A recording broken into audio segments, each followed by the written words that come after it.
Hey, what's going on, guys? It's your boy Sosa Bennett, or SB, and today I'm going to be talking about problems that Infinite Warfare and COD 4 have at the moment. Now, disclaimer, this is not a rant towards Infinity Ward, because I know that these problems will be addressed probably relatively quickly, maybe in the next week or so, hopefully. But yeah, I want to address some of these issues. So firstly, I'm going to start with COD 4, or Modern Warfare Remastered. As everyone knows, and it's going over through Twitter, and I've had a huge problem with this weapon at the moment, is the M16.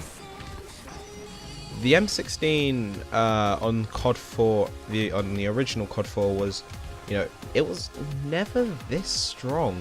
I've never ever seen a weapon so broken in my life. Actually, I could say the BAL at the same time, or the models, but I've never ever seen a weapon so strong.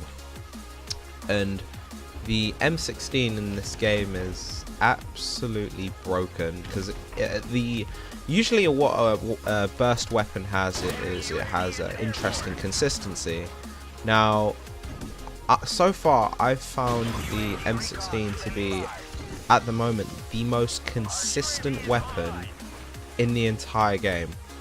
And if you don't know what I mean by consistent, it means that the chances or the ratio that you are to get a one burst, or like if you can shoot a burst at your opponent and hit them straight away and kill them straight away, this weapon has such high consistency that it's kind of ruining the game, because this gun is used by virtually everyone. Like, unless you have at least one or two people using the M16 on your team, you've pretty much fucking lost. You're kind of fucked. And that shouldn't be the case, right? There should be a variety of weapons that are being able to use, because at the moment it just is it's turned into the game. It's not Call of Duty M16 Warfare. That is basically what the game is. I know I'm going on a lot about this weapon, but I think this issue does need to be addressed, because the weapon is too good. Next is going to be the snipers.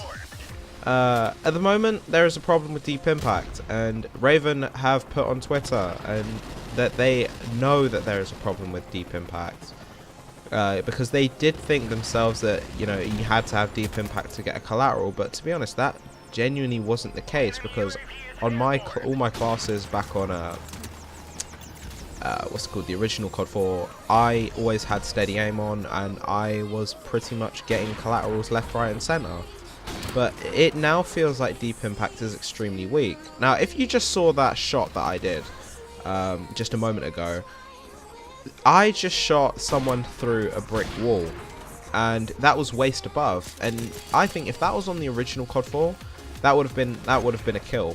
But in that case, it was a hit marker, and this is the staple sniper class that you get for the default classes. This is just the default class. So I'm just using that because I've only got 5 classes at the moment. I'm not even prestige. So this one automatically has stopping power and deep impact on, and I thought just because there was deep impact on, I would have been guaranteed the kill. Well, it appears that's not the case. I didn't even get the kill there. I just got a hit marker, and to be fair, that's pretty frustrating. And to be fair, I can compare the snipers to the M16. The M16 is more consistent than a sniper rifle.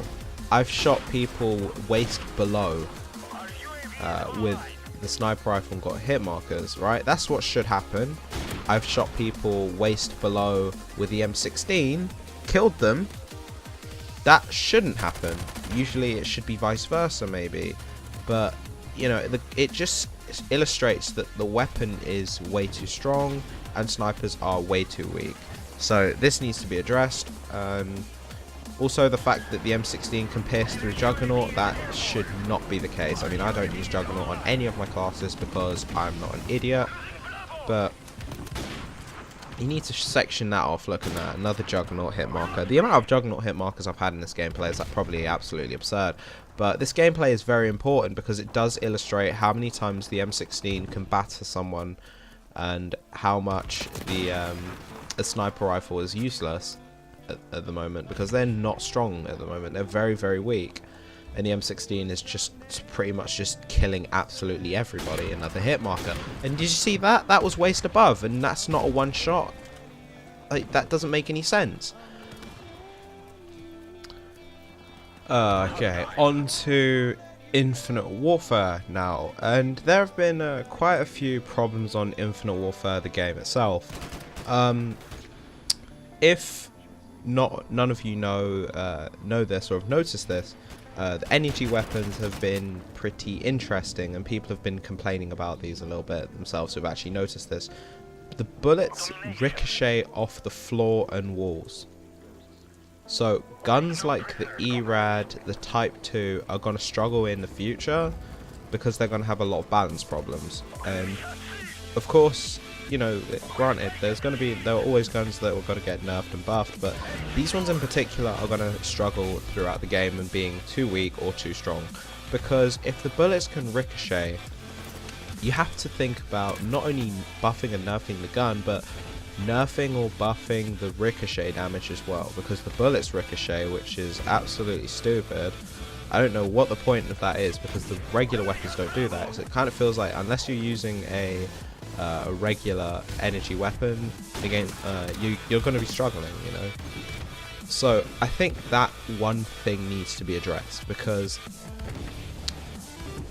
I'm fine with bullets ricocheting, but I'm not okay with only one type of weapon ricocheting, because it's 100% chance that you're going for the bullet to ricochet, and the damage is still good, which doesn't make any sense. It actually makes hip firing a lot more reliable, but it's kind of, that shouldn't be the case. Also, the one weapon I want to be talking about that I know is going to probably end up getting nerfed and have a lot of balance problems in the future is the Type 2.